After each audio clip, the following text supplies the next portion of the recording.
በዳጣ ምክንያት እንግዲህ አቢጌልን ተሸክመው እየሮጡ ወይዘሮ ማርታና አቶ ደረጀ ደግሞ እንዲሁም ዳጣ ሩጫውን ቀጠሉ። ኤቢን መጀመሪያ ላይ አስገድደው ሊደፍሯት ሲሉ ዳጣም እየበረረች ወደ መኝታ ክፍል ስትገባ አቢጌልን አግተው ይዘው መከራዋን እያበሏት ነበር። እሷም ደነገጠችና በጩኸት ስትቀውጠው አቶ ደረጀና ወይዘሮ ማርታ ቆይታቸውን ውጭ አድርገው ሲመጡ እየተፈጠረ ያለው ነገር በጣም አሳዛኝና ልብ ሰባሪ ሆኗል። እንዴ ምንድነው እየተካሄደ ያለው? ምንድነው ብላ ስትጮህ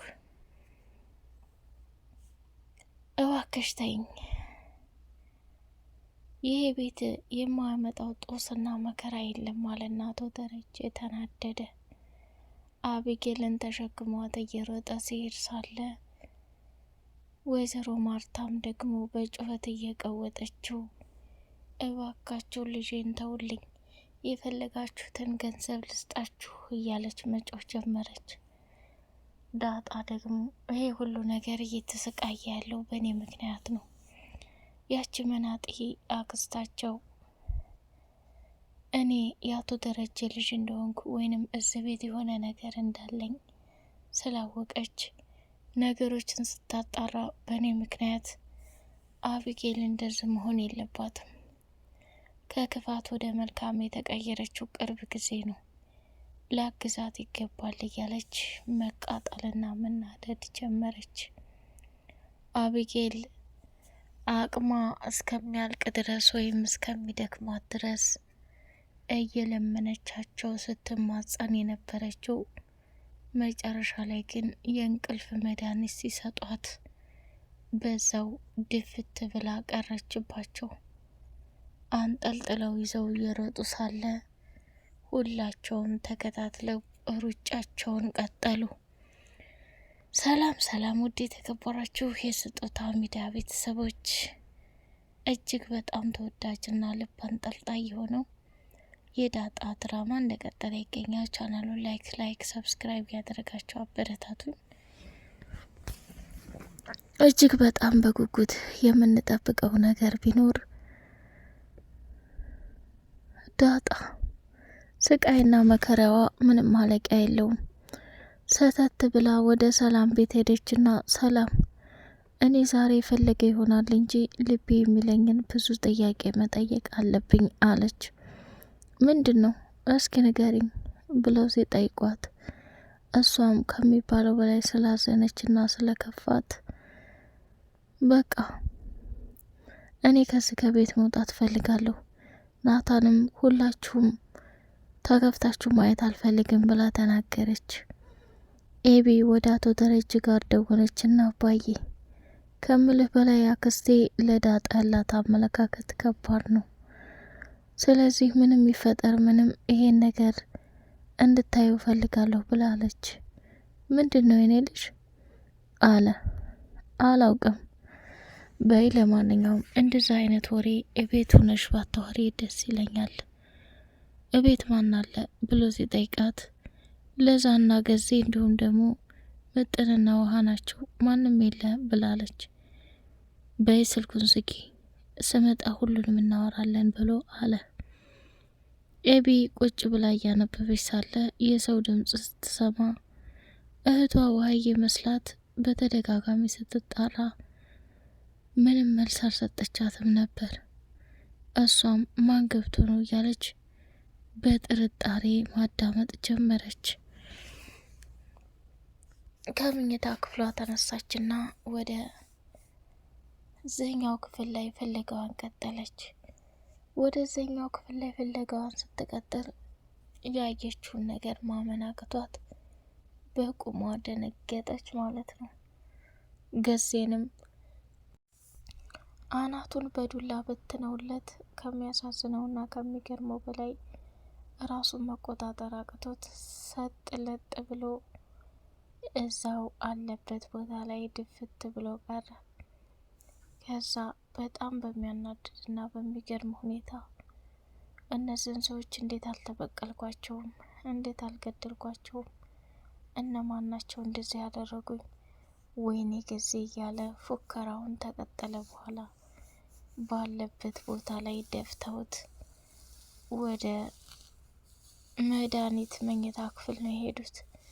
መድኃኒት እንግዲህ እጅግ በጣም በሚገርምና በሚያሳዝን ሁኔታ መኝታ ክፍሌ ገብታችሁ እያንዳንዱ የተፈጠረውን ነገር አድርጋችሁና ዘርፋችሁ እንድትመጡ ፈልጋለሁ ብላ ስትል የእነሷን ትዕዛዝ ለመፈጸም ማንም ሰው እንዳይጎዳ ተናግሬያለሁ ብላ ነበር።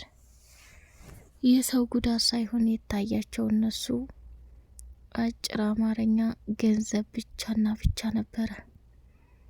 የሚፈልጉትን ነገር ካደረጉ በኋላ አቢጌል ላይ እንግዲህ ከባድና አደገኛ እርምጃን ፈጽመዋል። አቶ ደረጀና ወይዘሮ ማርታ መኪና ውስጥ ሆነው ስለ ማርታ እህት እያወሩ ነበር። ስሚ ማርቲ፣ እኔ ከዚህ በኋላ ዳጣም ትሁን ኤቢ ውሃም ትሁን ምን እዛ ቤት ሁሉም በደስታ እንዲኖር እንጂ ማንም አንገቱን ደፍቶ እንዳለቅስ አልፈልግም አለ ደሬ። እኔ ስምፈልግ ይመስልሃል እንዴ? እህቴ ነች። ነገ ጧት የመጣችበትን ጉዳይ ከጨረሰች ወደ ሀገሯ ትሄዳለች። እኛ ጋር አትኖር። ምን እንዲያደርግሃል አለችው። አይ ማርቲ፣ አንቺ የማታውቂው ብዙ ነገር አለ። ስለዚህ እኔ ክፉ ነገር መናገርም አልፈልግም። አይደለም ላንቺ እህት ቀርቶ አይደለም ይሄ ቤት የማንንም ባዳ እያሳደግንበት አይደል? ስለዚህ ምንም አይግረምሽ፣ ሁሉም እንደ ነገሩ ይሆናል። እኔ ምንም ያልኩት የለም። ጸባዩን አስተካክላ መልካምና ጥሩ ሴት ሆና ትኖር። ከዛ በዘለለ ግን ትንሹንም ትልቁንም እየተነሳይ የምታሰቃያቸው ከሆነ ይሄ ለኔ ልክ አይደለም ብሎ ተናገረ። እሺ በቃ ተረጋጋ። አሁን ቀጥለጥ ብለን እሷን መኪና ውስጥ ማስገባት ነው። ከዛ ምንም ብትናገርህ ዝም እንድትል እፈልጋለሁ ብላለችው። ወይ ጉድ! በጣም ደነገጠና እሺ አለ። እንግዲህ በጣም በሚገርም ሁኔታ ናታንም አንዴ ዳጣን አንዴ ደግሞ ኤቢን ስለ ውበታቸውና በጣም እንደሚያምሩ እየነገራቸው ነበር። ኤቢም የመጨረሻ ነገሯ ምን ሆነ? ሰላምዬ ቤት ሄዱና ከልጁ ጋር እየተጫወቱ ደስ የሚል ጊዜ እያሳለፉ ሳለ በመጨረሻ ወይኔ ጉዴ! የዘንድሮማ የብቻው ነው። እንዴት ሊሆን ይችላል? ጭራሽ ዳጣና ናታን መጣመር ሲገባቸው አቢጌልን እንዴት ሊወድ ይችላል የሚል ጥያቄ በውስጡ እያደረበት ይገኛል። ወደ ሰላም ዘንድ ሄዳ ዳጣ እንግዲህ የጠየቀችው ጥያቄ ቢኖር ሰላም ከ20 ዓመት በላይ ተቀምጠሻል። አንቺ ስለ እናቴ ማን እንደሆነች እንድነግሪኝ እፈልጋለሁ አለቻት። አባትሽ ይንገርሽ፣ እኔ ምንም አውቀው ነገር አለኝ ብላ ስትል ኦ እንደዛ ነው፣ እሽ በቃ ነገሬ ብላ ስትለው እሱም ሲፈልግ ምንም ነገር እንደሌለ እንዲሁም ደግሞ የአባባ ሚስት በአይኗ ላይ ብዙ ነገር እንዳለ ይታወቃል ማለት ነው። እንግዲህ ለዛና ዘበኛው ቀውጢ ፍቅር ውስጥ ገብተዋል። እሱም ምንድነው እሷ እየተሽኮረመመችና እየተደረደረች እወድሻለሁ ሲላት ፈርታ ነበር።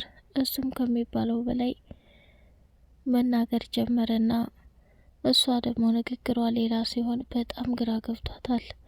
መጨረሻ ላይ ክፍሏን ዘግታ እያለቀሰች ሳለ ምጥን መታ ምን ሆነሻል? ለዛ የተፈጠረ ነገር አለ እንዴ ብላ ስትል ገዜ እኔን አይወደኝም፣ ገዜ ፊት ነስቸዋለሁ፣ ገዜን አስከፍቸዋለሁ እያለች መንጣጣት ጀመረች። እሷም ደግሞ እባክሽ ተረጋጊ፣ ከዚህ ሁሉንም ነገር ይቀርልሻል፣ ህይወታቸው አብሮ እንዲቀጥል እፈልጋለሁ ብላ ምጥን ለዛ መናገር ጀመረች። ውድ የተከበራችሁ የቻናል ቤተሰቦች በቀጣይ ፓርት በጉጉት እስከምንገናኝ ቻናሉን ላይክ፣ ሰብስክራይብ አድርጉ።